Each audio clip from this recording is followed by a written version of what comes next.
How do you measure the size of an entire economy? Let's say I buy a coffee here in London for £3. Those £3 are factored into the United Kingdom's GDP. And so is this barista's salary and this espresso machine. In fact, most of what's around you is part of GDP.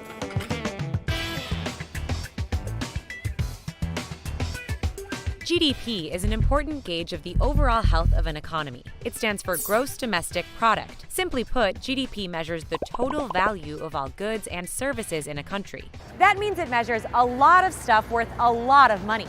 Here in the UK, GDP is around $2.5 trillion per year.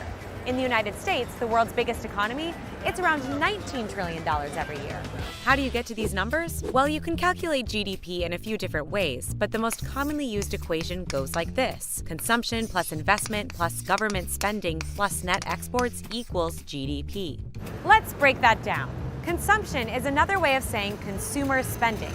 It's the money you or I spend on physical goods like coffee and on services like a haircut. In many developed economies like the UK or the US, consumer spending makes up more than half of a country's GDP. The second part of the GDP equation is investment. This measures how much businesses spend on things like buildings, land, and equipment.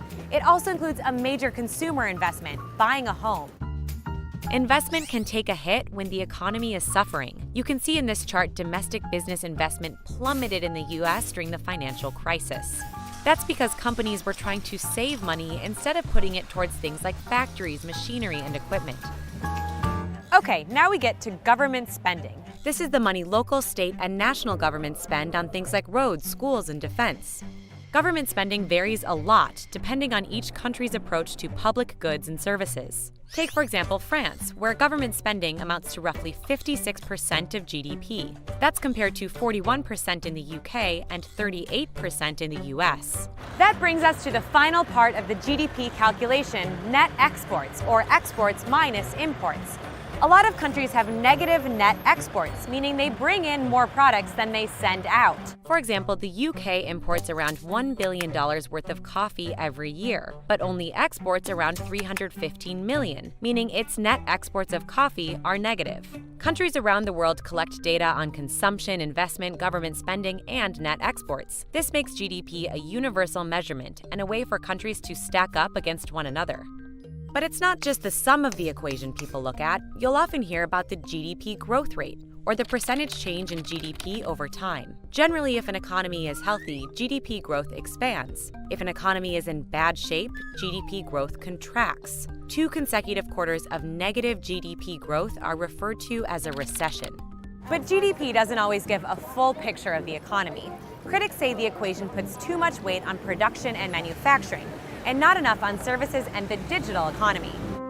Just think of Spotify. For $10 a month, you can listen to unlimited music from a huge range of artists. In the past, you'd have had to buy all of those albums separately, with each one contributing to GDP. It's hard to factor a digital service like Spotify into the GDP equation, which is used to measuring physical goods. GDP also doesn't measure economic equality and well-being. So even if a country is really rich according to GDP, wealth may be spread unevenly.